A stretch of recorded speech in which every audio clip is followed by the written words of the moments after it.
A gente começou um livro, a gente estava no estudo diário do Kitzur Shulchan Aruch, o resumo das leis, de todas as leis que existem na Torá, práticas para os dias de hoje. E aí a gente entrou no capítulo que ia falar sobre leis, cuidado com o próximo, leis Ben Adam Lachaveró, que se chama entre o homem e seu semelhante. E aí então eu decidi pegar um livro que ele vai, na verdade, explorar só esse tema. São vários capítulos. Vamos ficar aqui, Bezerra Hashem, um tempo explorando. E hoje vamos falar sobre pedir desculpas. Esse tema a gente normalmente lembra na véspera do Yom Kippur, e justo ontem eu vi algo que eu sempre dizia, mas eu não tinha visto escrito ainda, aquelas mensagens coletivas que você recebe. Desculpa se é que eu te fiz alguma coisa, tarará, tarará. Desejo para você um ótimo ano, 5.754. Ainda é a mesma mensagem, já de muitos anos, repassada. Ela vai girando. Não sei se em 54 já tinha WhatsApp. Acho que já 50, em 60 aí. Acho que já tinha. Mas, então, que isso não adianta. Não adianta você mandar um desculpa genérico. O exemplo que ele traz aqui na época do livro, ele fala, se você coloca um cartaz no mural da sinagoga, desculpa a todos por qualquer coisa. Não tinha os métodos modernos, mas é a mesma ideia de que esse não é o pedido de desculpa. Pelo contrário, às vezes, esse tipo de desculpa, e alguns outros, na verdade, você está querendo... desculpa para não dizer. Boa, exatamente, dizer perfeito, desculpa. perfeito, perfeito. Mas desculpa para não dizer desculpa, melhor, você colocou muito bem. Ou seja, você está se esquivando da pessoa, e ainda vamos ver formas que você pede desculpa, que na verdade você está ainda piorando a situação. Lembra aquela que eu não vou mais te chamar de idiota, tá bom, seu idiota? Nunca mais vou chamar você de idiota, porque todo mundo sabe que você é, então não tem mais por que eu te chamar dessa forma, né? Então, coisas da infância, quem lembra, espero que não continua, mas esses tipos de comentários. Então, tem formas de você pedir desculpa, a maneira adequada. Então, vamos ver as alahot, as leis em relação a isso. A gente passa por elas rapidamente na véspera do Yom Kippur, mas vamos ver como que isso funciona, qual que é a lei. Isso é uma lei pertinente a qualquer dia do ano, qualquer situação. A gente não tem que esperar até o Yom Kippur. O Yom Kippur é um dia mais propício, onde você não pode deixar passar sem você pedir desculpa, mas o ideal é você se desculpar o quanto antes. Então vamos lá. Então diz para a gente a Halachá. Se uma pessoa pecou contra o seu amigo, e seu amigo não quer dizer que ele é seu amigo, seu companheiro. Todo Yehudi é chamado teu amigo.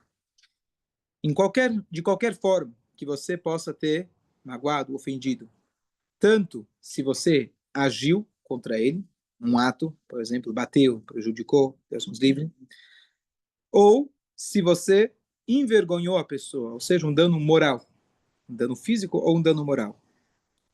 Mais ainda, se você suspeitou ele, você acusou ele em falso, ou se você falou, ou na tua cabeça você ficou, eu acho que foi ele, eu acho que foi ele. Foi uma coisa de pensamento. Aqui a gente já vê como o nível de exigência de ética e moral e dignidade na Torá é completamente diferente. O fato que você viveu pensando que fulano era culpado, e ele não era culpado, isso também já merece desculpas. Mesmo que, como acontecia mais antigamente, hoje nunca vi isso acontecer, mas pela Allahá, se você envergonhou uma outra pessoa, existe um ressarcimento monetário que você tem que dar para a pessoa. Se você prejudica uma pessoa, Deus nos livre, vai lá e bate nele em público. É um exemplo típico da Gemara. E aí a pessoa se machucou a ponto que ele agora não pode trabalhar. Então você tem vários danos que você tem que fazer. Os danos, ele vai ter que pagar o médico. Então esses danos você vai ter que pagar. O tempo que ele deixar de trabalhar, você também tem que calcular. E além disso, você tem que calcular, entre outros, além disso, você tem que calcular a vergonha. Você foi lá e bateu nele publicamente, então você tem que calcular, existe um valor monetário. É claro que isso não existe como você pagar por uma vergonha, tanto é que isso que ele vai falar, você precisa ainda pedir desculpa. Essa é a forma de você digamos, qual é a palavra? Se redimir. Mas, só para um exemplo, como você faz esse cálculo? É um cálculo prático, não necessariamente que ele resolve, como a gente falou, mas você teria que fazer um cálculo quanto uma pessoa estaria disposta para pagar para não passar por essa vergonha. Então depende de quem é a pessoa, depende em qual situação e perante quem ele estava. Se é uma pessoa que ele se autopreza demais, e ele não se exporia de qualquer forma, então você tem que calcular um valor muito elevado. Se é uma pessoa que se vende por qualquer coisa, né, ele já não é uma pessoa que se dá o seu próprio valor, então o valor dele é diferente. Então, isso o tribunal tinha que calcular. Na Guimará tem até uma situação onde eles chegam, certas coisas já até estipularam um valor fixo, porque é uma coisa muito subjetiva, certo? Então, se alguém dava um tapa no próximo, já tinha um valor estipulado. Tem até a história da Guimará, não é para se repetir, mas um exemplo, que o cara ele deu um tapa, acho que foi um tapa no amigo, e aí o tribunal obrigou ele a pagar, vamos supor, R$ 5. Aí ele falou, tô sem trocado, toma mais um. Tá. A Gemara traz todo tipo de exemplo, porque a Gemara está lidando com o ser humano, e o ser humano é aquele que mente, aquele que ofende, aquele que faz coisas erradas. Então, não que isso seja uma orientação, estou dizendo apenas conta esse episódio. Só para dizer que existe um valor a ser ressarcido. Hoje é difícil da gente ter um tribunal que realmente vai conseguir calcular e fazer esse pagamento. Mas aqui ele está dizendo, vamos supor que se chegou num acordo, hoje é mais comum que se chega num acordo, chega no tribunal, a primeira coisa que eles devem perguntar para as duas partes, eles devem perguntar, vocês querem um acordo ou vocês querem o din, ou vocês querem a lei? O que significa um acordo? Um acordo significa ambos vão perder, ambos vão ganhar, ambos vão sair um pouco chateados e um pouco felizes, e o din é, provavelmente, a lei vai ser que um vai sair feliz, outro vai sair triste. Então, ambos têm que, para fazer o acordo, ambos têm que concordar. Se um dos dois já não concorda em fazer um acordo, então você tem que fazer a lei. E aí você tem que. Então, o melhor tribunal é aquele que consegue induzir as partes sempre a fazerem um acordo. Essa é a melhor maneira. Então, hoje, mais ainda, que a gente não tem toda, talvez, conhecimento, toda a imposição que havia antigamente, força da lei que se tinha para um tribunal judaico, então tenta-se ao máximo chegar num algum tipo de concessão, para que ambas as partes eles saiam, pelo menos estão de acordo. Uma vez que ambos assinaram que eles querem fazer um acordo, então não tem como errar. Ah, não, eu vou revogar, eu vou recorrer. Não tem o que recorrer. É um acordo. Não estamos falando conforme a lei. Então não tem o que recorrer. Então, até supondo que ele já pagou o dano moral, ainda assim, você não está perdoado. Como esse caso que eu falei agora, toma mais uma, você não resolveu o problema. Não é só pagar. Você tem que agora ir se resolver com a pessoa e pedir desculpa. Se a pessoa não aceita. Vamos chegar lá. Se a pessoa não aceita, vamos chegar. Vamos chegar. É, se a pessoa não aceita, não vou nem repetir. Não.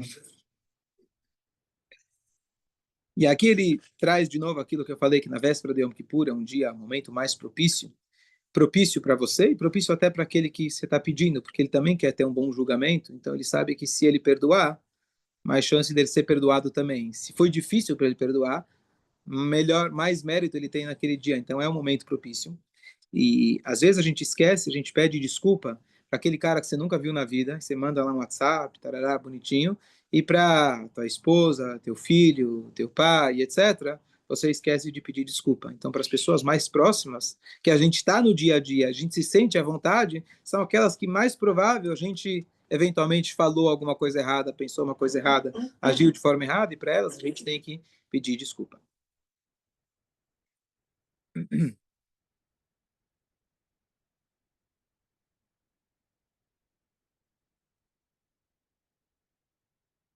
Agora ele traz aqui um detalhe interessante. Ele fala o seguinte: o que acontece? Às vezes a pessoa fica brava com você, mas injustamente. Você não fez nada de errado. A pessoa entendeu mal. Acontece isso no dia a dia? Você não teve intenção e a pessoa se ofendeu. Você não fez nada de errado. E pode ser. Quantas vezes alguém já ficou bravo com você e você tem ainda certeza que você fez a coisa certa, mas ele está chateado com você, ele ficou bravo com você. Como fica? Você tem que pedir desculpa? Você nem sabe.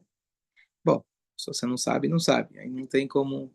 Aí entra aquilo que a gente falou já várias vezes, que os irmãos de Yosef, apesar da briga, a Torá conta que eles não conseguiam conversar em paz.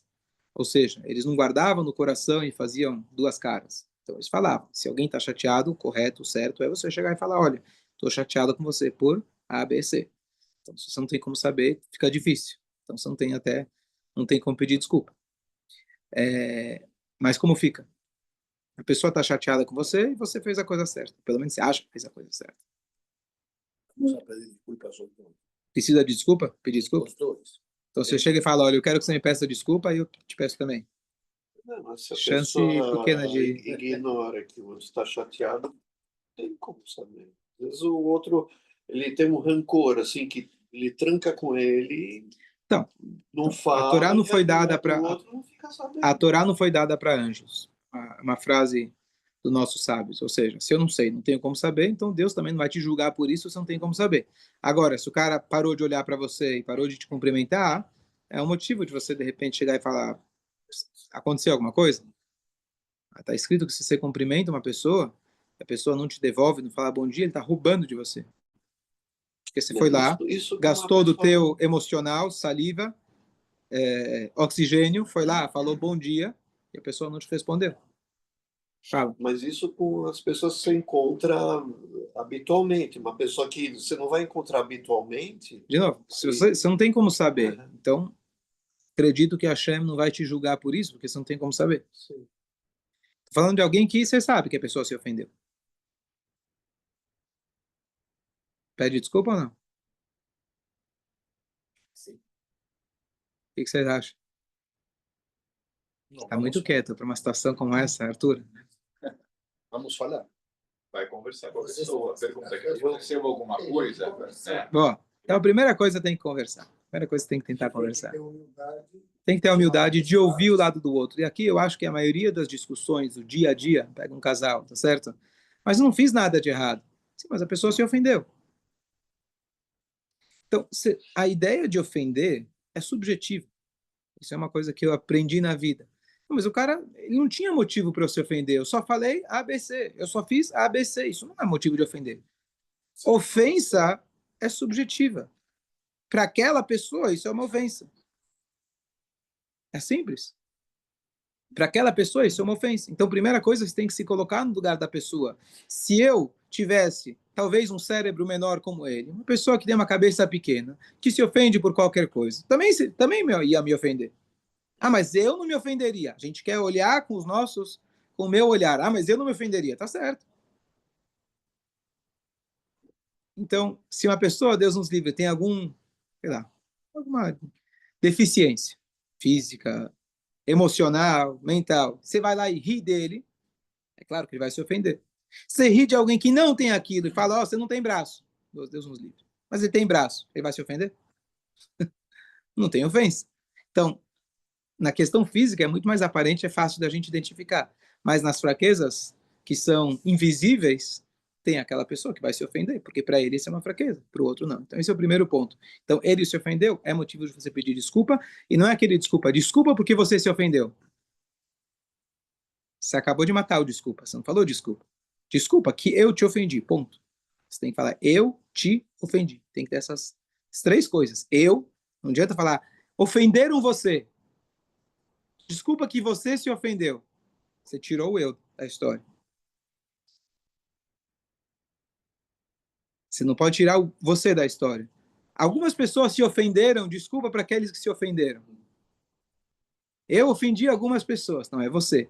E tem que ter o verbo. Eu te machuquei. Eu ofendi. Então você tem que ter no desculpa essas três coisas. Se você olhar dentro do texto que nós sábios colocam para a gente, essa é a forma que se pede desculpa. Você tem que ter o eu, assumir o erro, fui eu que fiz, não adianta você jogar para os outros. Eu fiz contra você e tem que ter o verbo daquilo que você fez. Agora, muitas vezes você pode ver que era um mal entendido. E às vezes a pessoa vai continuar mal entendendo. Então, pede desculpa e tenta evitar da próxima vez. A gente tem que viver em paz, a gente tem que procurar a paz. E paz não necessariamente é do jeito que você vai achar que todo mundo concorda com você ou vai ver as coisas do teu jeito. Mas se alguém se ofendeu, você tem que ir lá, ter a humildade e pedir desculpa para a pessoa. Que é muito difícil, precisa de muita humildade para isso. Certo? Ok, acho que todo mundo concordou, tá fácil. A mitzvah é muito fácil, pelo jeito. Tá ok. Hã? Essa é fácil, né? Tem um cara aqui na sinagoga que fala para mim, quando eu começo a falar para ele de leis, o Shabat, o Kasher, fala, não, vamos estudar sobre o Nazir, aquelas leis do Beit HaMikdash, vamos estudar as leis lá do Cohen, do rei, essas leis eu adoro, não é nada prática, eu posso passar aqui anos e anos estudando. A gente fala as mitzvot que a gente tem que cumprir no dia a dia, isso aí eu não gosto muito. Bom, se você, Deus nos livre, ofendeu uma pessoa publicamente, envergonhou alguém publicamente, a forma de você se redimir é pedindo desculpa publicamente. Agora tem um detalhe, vê como que a halakha funciona. Se você ofendeu uma pessoa com mais de 10 pessoas, então vamos supor que tinha 15 pessoas, o ideal seria já na hora você pedir desculpa na frente daquelas pessoas. Vamos supor que na hora você não teve a capacidade de fazer isso. Então depois tem que juntar um minyan e pedir desculpa na frente desse minyan. E se Deus nos livre, a pessoa faleceu, está na halakha, juntar 10 pessoas e ir até o cemitério e pedir desculpa na frente das 10 pessoas. Então, se for na frente de 1.000 pessoas, 1 milhão de pessoas, 10 pessoas é suficiente. Então, você já tem um rabim, você já tem um público chamado público, 10 pessoas, etc. Então, já é suficiente para você pedir as desculpas. Lembrando que às vezes quando você vai pedir desculpa, especialmente quando é uma coisa que você envergonhou ele publicamente, às vezes quando você vai retomar o assunto, você vai de novo envergonhar a pessoa publicamente. Esses 10 que estão aqui nunca ouviram falar. Aí você vai falar, olha, desculpa por eu ter te falado na frente de todo mundo, aí você vai lá e fala de novo. Então, obviamente, você tem que ter o senso, o bom senso de entender se isso vai ofender a pessoa ou não vai ofender a pessoa. Então, às vezes, aquilo que você falou se tornou uma coisa pública. Hoje, você colocou num grupo, você colocou alguma rede social, algum comentário, num post da pessoa, você fez alguma coisa, então já é público e notório. Então, você voltar e falar de novo, você não está aumentando. Pelo contrário, você está agora tentando falar, olha, desculpa, etc.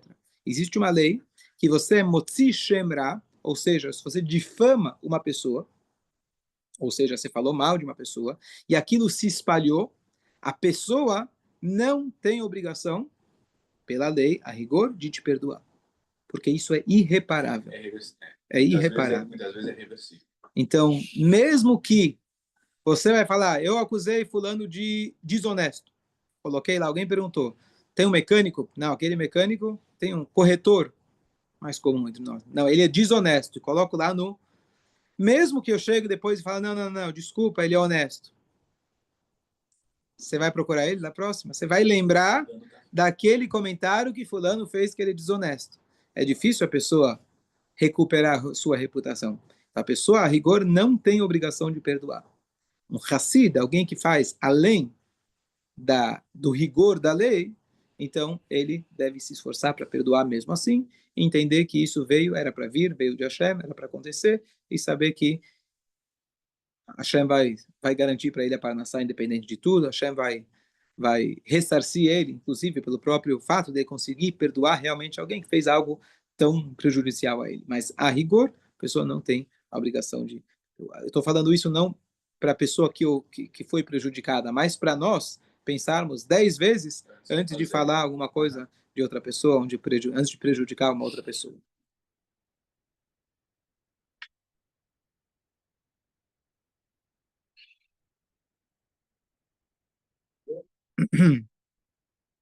Eu também. Às vezes, Fabi, Sim. posso Sim, pode falar. interromper? Uma pessoa começou a não olhar mais para outra e ficar tão próxima, não só por uma coisa que fez contra ele, mas assim uma coisa que ele fez, digamos, com o filho, com a esposa Mas ele viu o cara brigando com a esposa, ou brigando com o filho do próprio cara. E aí você se afasta dela. Aí você se afasta e fala, pô, Esse cara eu não quero estar perto. olha só como ele trata o filho, olha só como ele trata a esposa, entendeu? Às vezes não é com ele. Então, tem isso também. Então. E quando aí ele se afasta, ele não vai nem lembrar mais por que ele se afastou. É. Você criou um estigma e você não... Exatamente. É. Não foi nem contra ele mesmo. Mas aí você tem o direito de eu não quero me relacionar com você. Você não fez nada de mal. Nada de mal. Isso. Só uma escolha. Só começa a se afastar assim por uma atitude dele. Uma escolha. A halakha fala, a lei fala, O Rambam, ele traz nas Halachot, por exemplo, ele fala, quando a gente fala sobre tshuva, eu não estou falando apenas sobre atos. Sobre atos, é fácil. Roubou, Deus nos livre, é gravíssimo, devolve. Devolve, pede desculpa, rezar-se. Quando a gente fala de sentimentos, pensamentos, deot, como ele chama isso, forma de pensar, é o principal, ele fala, é algo mais importante ainda da gente fazer tshuva. Por quê? É muito mais constante e muito mais sutil, subjetivo, e a Torá te dá as diretrizes. A Torá não vai falar sobre todos os detalhes, a Torá te dá as diretrizes, o pensamento geral, e você tem que pegar o espírito da coisa. Você tem que entender o que a Torá quer de você. Então, talvez, se eu puder resumir, eu não vou saber te responder nessa situação exatamente, mas pensando com o espírito da Torá, você tem aquilo que é a rigor da lei. Você pode dizer, bom, eu não tenho nada com ele não tem nada comigo, me afastei dele, está tudo certo. Agora você tem aquilo que você pode se trabalhar a cada dia. E se trabalhar a cada dia significa você se refinar, fazer aquilo que o Pirkei Avot diz. O Pirkei Avot não é lei, é rigor.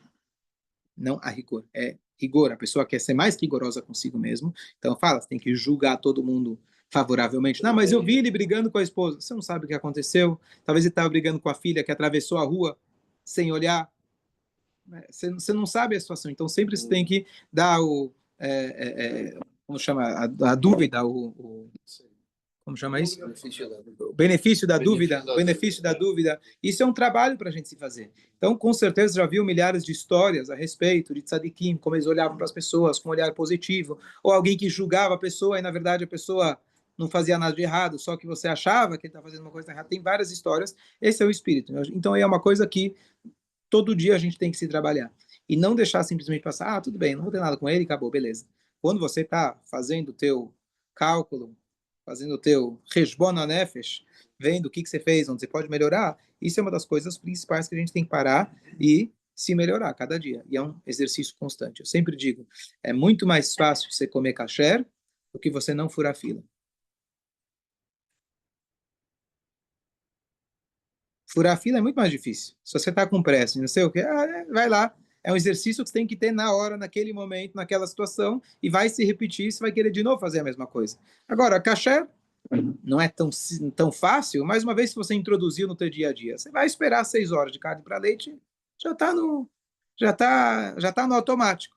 Agora, questão de tratar os outros, etc., não fica no automático. Cada vez é um novo desafio.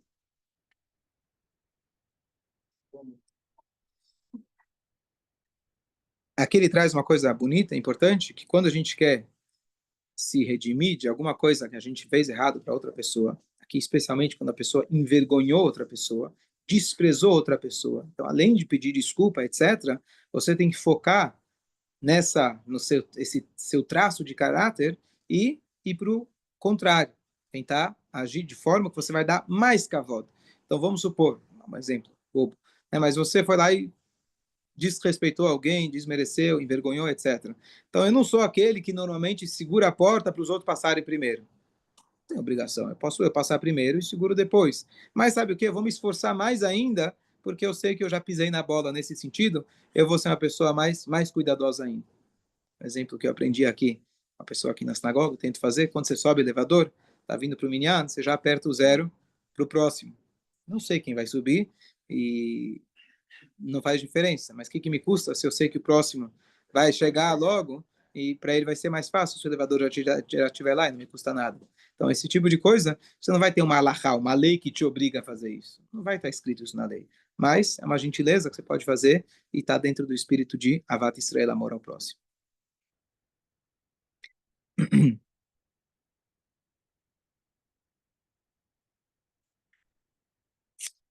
Agora, eu já comentei antes por cima, mas só repetindo, mas aquele que você precisa pedir desculpa para uma pessoa, você vai lá e pede um genérico. Então, pelo contrário, você está fugindo, se esquivando de pedir desculpa. Agora, se você falou mal de alguém, a pessoa não ficou sabendo, aí você chega e fala para ele, olha, queria te contar que eu falei de você, então você vai lá e está piorando a situação. Então, você não deve. Então, tem que levar em consideração se vale a pena você contar ou não aquilo que você fez, mas não deixe de contar porque você não se sente à vontade de contar. E aqui ele traz uma coisa muito bonita, que o próprio exercício de você ter que se, não sei se a palavra é humilhar, mas ter que se trabalhar para conseguir falar para a pessoa, eu fiz contra você, que é uma coisa muito difícil para nós, isso já traz o perdão, isso já é expiação. Então não é só pedir desculpa, ele desculpou. A maneira que você foi lá e pediu. Então, às vezes, por exemplo, fala, não, eu vou mandar um WhatsApp. Às vezes é uma coisa mais distante, porque é mais fácil, eu peço um WhatsApp. Eu vou mandar através de outro. Se você sabe que a pessoa não vai te perdoar e se você precisa que uma outra pessoa vai lá e converse com ele, tudo bem. Se é pelo bem da própria convivência. Mas se você está fazendo isso porque você está querendo se esquivar, você vai terceirizar, você vai falar publicamente, você vai mandar uma mensagem, não vai querer contar o que você fez porque você não tem coragem de falar para ele aquilo que você fez, então essas são as considerações que a gente tem que ter. Isso a gente deve falar. Se você não vai contar porque isso vai piorar a situação, aí você não deve contar. Se ele não conta, mas ele reconhece realmente que ele cometeu um erro. Contra outra pessoa? Ele cometeu um erro, mas ele não vai lá contar, não vai fazer nada disso. Mas ele reconhece intimamente.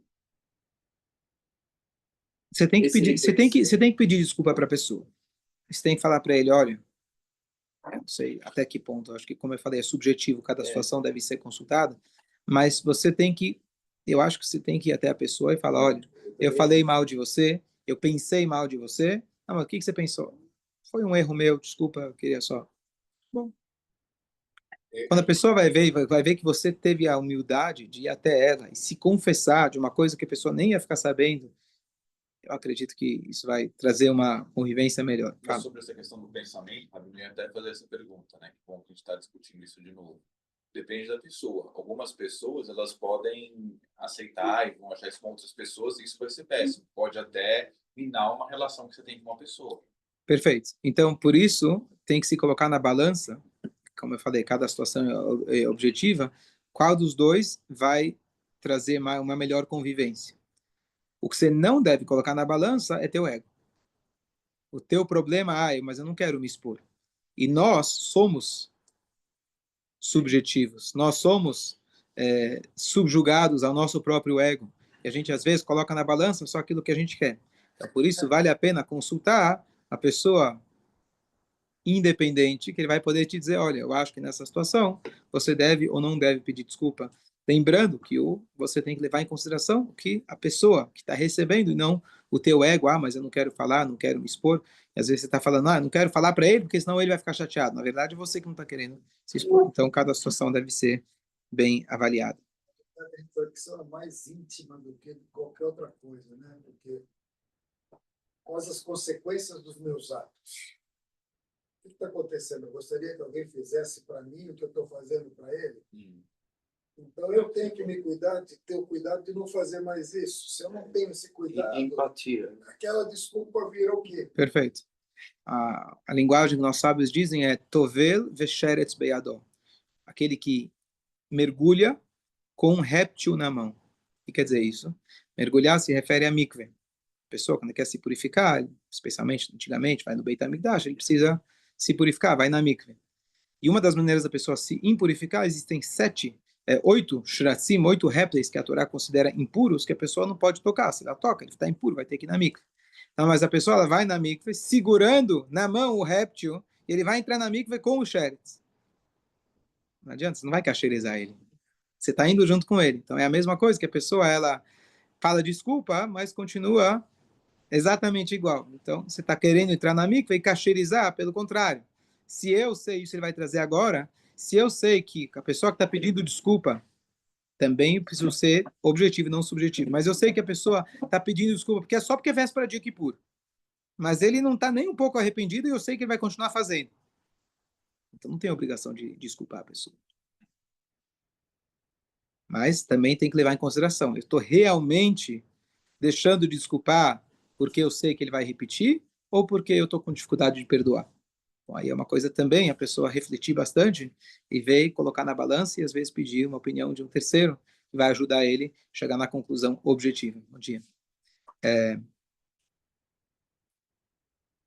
Inclusive, só falar, esse livro é uma coletânea que não está no Shulchan Aruch. Aquele livro que eu comentei com vocês, que é o que a gente estuda, ele tem um capítulo a respeito disso. Ele não vai elaborar sobre todos esses detalhes. Esses detalhes que eu estou trazendo são de livros posteriores, com comentaristas, todos de Torá. Nem sempre é opinião única. Então, o que eu estou dizendo é que é bastante subjetivo, bastante detalhado, e cada situação deve ser avaliada. O que eu estou querendo trazer aqui, pelo menos, é o espírito do pensamento, e a partir daí a gente ter uma referência, pelo menos, do que a Torá espera da gente. Se você vai lá e pede desculpa, você deve pedir quantas vezes? 3 vezes. Muito bom. 3 vezes. Se você pediu 3 vezes e a pessoa não aceitou, então você já fez a tua parte, você está esveito. Então, boa. O que quer dizer? Que quer dizer 3 vezes? Então a pessoa às vezes vai falar, desculpa, desculpa, desculpa. 3 parcelas iguais. É 3, não. Então, são de formas diferentes de pedir o desculpa. Então, você tem que lefaies, quer dizer, tentar acalmar, apaziguar a pessoa de 3 formas diferentes. Não tem como eu te falar como que se faz isso exatamente. Mas você tentar de formas diferentes, em momentos diferentes, um approach diferente, pedir aquele desculpa. Então, né? Desculpa, desculpa, desculpa, 3 vezes, fiz a minha mitzvah, tá feito, tchau, vai embora. Então, é você tentar de 3 formas diferentes, falar de forma diferente. Você tem que ser criativo nessa hora, afinal, você foi criativo na hora de ofender. Né? Se você consegue ofender, você tem que saber. Ninguém te ensinou a ofender, então ninguém vai te ensinar a pedir desculpa também, é o mesmo. Você tem que saber pedir as desculpas. Para uma pessoa como teu mestre, por exemplo, teu rabino, como é um nível de hierarquia diferente, então ele não tem a obrigação de te perdoar as primeiras 3 vezes, para eles vai ter que continuar pedindo até ele te perdoar. Então, assim, a ideia também, o pensamento é de alguém que está numa hierarquia acima, ele pode, e principalmente ele sendo um verdadeiro professor, mestre, se ele não te perdoa, é mais provável que uma pessoa que está nessa posição ele vai te perdoar de primeira. Você espera, pelo menos, que uma pessoa que está numa posição como teu rabino, teu mestre, seja uma pessoa mais bem trabalhada com o seu caráter, que ele vai te perdoar de primeira vez. Mas, provavelmente, se ele não está te perdoando dessas vezes, é porque ele enxergou que ainda ele está numa posição de falar, olha, eu vejo que você ainda não está arrependido. Quando eu estou com uma pessoa que está no mesmo nível que eu, então aí eu estou muito mais subjetivo estou muito mais sujeito aos meus sentimentos próprios. Então tanto pelo kavod que o rabino ele tem, tanto pela hierarquia, a posição dele poder te ensinar, ele pode exigir mais vezes até ele pedir desculpa e você vai ter que continuar se trabalhando até que ele perdoe. Do outro lado, da pessoa que está recebendo, a gente não pode ser arzar. Arzar é cruel, obrigado. Cruel em não perdoar a outra pessoa. E o melhor exemplo para isso que a gente tem na Torá é quem foi aquele que perdoou na Torá algo que foi feito para ele? Yosef, muito bom. Yosef, ele perdoou totalmente os irmãos. Não só que ele perdoou, ele fez o bem, exatamente o contrário para os irmãos. Eu já dei shurim a respeito, porque no início ele fez aquela teatro com os irmãos, parece que está se vingando, mas de forma nenhuma não foi vingança. Se ele quisesse se vingar, ele tinha todas as condições de se vingar, a posição de vice-rei do Egito, ele poderia fazer o que ele quisesse com seus irmãos, mas o que ele fez foi aproveitar da posição dele e dar para eles o melhor conforto, uma vida boa lá no Egito. Então, esse é o exemplo da gente saber perdoar. Lembrando que eles tiveram a intenção de matar ele, colocaram ele no poço com cobras e escorpiões e venderam ele como escravo. Acredito que a maioria das pessoas não passou por algo parecido, né? Então, se ele conseguiu perdoar, você vai dizer, mas eu não sou Yosef. É verdade. Mas a gente tem a Torá justamente para isso. A Torá que a gente estuda e lê, relê e aprende, a Torá está aqui para dar força para a gente e a orientação da gente conseguir perdoar, mesmo situações muito difíceis de perdoar. E por que ele não se revelou inicialmente? Então, no shiur, esse shiur que eu comentei, em 2 palavras, ele se viu na posição de ser, vamos usar aqui o exemplo, como o rabino que ele está querendo educar o aluno. Quando ele teve os sonhos que ele se viu como soberano, que os irmãos iriam se curvar para ele, ele entendeu que essa era a dica de Hashem, que ele teria que ser aquele líder da família, que ele ia recolocar o quebra-cabeça, cada um no seu lugar. Infelizmente, a família estava fragmentada. Como você pode começar o povo de Israel, uma família que está brigada dessa forma? Ele estava formando o povo de Israel. Yosef não é um dos patriarcas, mas ele é uma das tribos. Ele era, naquele momento, soberano sobre os irmãos. Então, ele se viu na posição de trazer e repetir a cena idêntica ao que aconteceu com ele anos antes, para ver se dessa vez eles agiam de forma diferente. Essa é a tchuvá. A tchuvá máxima é quando você se repete na mesma situação, se vê exatamente na mesma situação e você age de forma diferente. Então, todo aquele teatro que ele fez era para chegar no final e pegar o irmão que era filho da mesma mãe, que era idêntico a ele, mais novo, e ele roubou, então eles tinham motivo para supostamente acusar ele, e ainda assim eles foram lá e falaram, não, dessa vez a gente não vai deixar ele como escravo, pelo contrário, eu vou como escravo ao invés dele. Então, no momento que eles mostraram que realmente eles mudaram, instantaneamente Moshe Rabbeinu falou, eu sou Yosef, acabou. Eu não estou aqui para me vingar. Yosef. Falei, Moshe? Que bom, você está prestando atenção, obrigado. Só para concluir, as leis sobre o pedido de perdão. Se a pessoa, eu já comentei antes, mas lendo aqui a Alahá, se a pessoa está te pedindo desculpa, mas ele ainda continua te provocando e a situação continua, você não tem que aceitar as desculpas.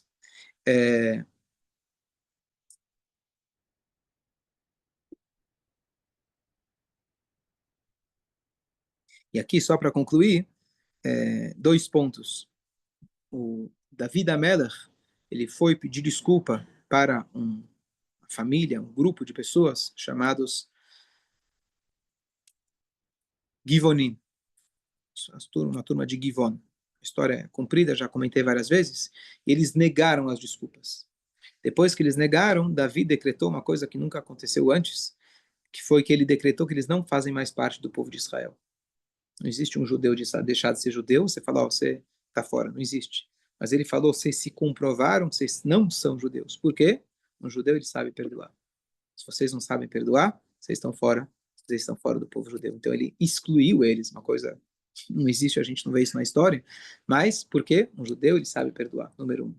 Aqui ele traz uma coisa bonita, um dos comentaristas do Talmud, ele diz, de você consegue reconhecer que a pessoa realmente perdoou quando você vê que ela está rezando pelo bem-estar do outro. Eu fui ofendido. Quando vai saber que eu realmente perdoei? Isso para mim mesmo. Quando eu me ver rezando, Hashem, por favor, ajuda aquela pessoa. Aí dá para você um termômetro, uma forma de você ver se a pessoa realmente pediu desculpa. O Alter Rebbe, no Tani, ele tem um capítulo, uma carta, muito forte em relação ao pedido de desculpas, etc. E ele termina dizendo que a pessoa tem que não só perdoar, mas, de contrário, ele tem que fazer o bem para aquela pessoa. Se tornar agora, eu vou te ajudar mais ainda, certo? Não só que vou te perdoar e vou me afastar, eu vou tentar retribuir com coisas boas, assim como Yosef ele fez. E a tradição diz que essas últimas palavras desse capítulo, o Alter Rebbe colocou, ele não tinha colocado, ele não tinha essa exigência de que a gente retribuísse de maneira positiva. Ele me perdoou, pediu perdão, e me ofendeu, está perdoado. Vamos continuar como era. Fala, não, eu tenho que agora tentar fazer o bem para aquela pessoa que me fez o mal. Então a tradição diz que essa última frase ele colocou depois do seguinte episódio. Na época dele teve uma história de 2 amigos, sócios, que iam muito bem, etc., trabalhavam bem, e um belo dia um foi lá e ferrou o outro. Ele acabou indo para a prisão. O indivíduo foi preso, e aí ficou por um tempo assim, e depois se resolveu. A roda da vida se inverteu, e aquele que acusou foi preso. O primeiro que tinha sido preso, ele foi até a família, voluntariamente, e ele falou, não se preocupem, teu pai está preso, eu vou sustentar vocês enquanto ele não voltar para casa. o Alter Rebbe viu essa atitude mais do que nobre, né? A pessoa, ele foi para a prisão por causa do cara, e ele não só que não guarda rancor, ele vai lá e ajuda a família do homem enquanto ele está preso, ou seja, ele retribuiu com uma bondade para alguém que fez algo ruim. O Alter Rebbe falou, isso me comoveu bastante. Ele foi lá e colocou isso como orientação para cada um de nós. Uma história que a gente escuta não fica só no passado. Uma vez que uma pessoa já fez isso, isso ajuda a gente também a tentar agir dessa forma. De novo, isso não é a rigor da lei, mas é um objetivo grande para a gente se colocar e ver quanto ainda a gente tem que se trabalhar e se melhorar cada dia, Bezat Hashem.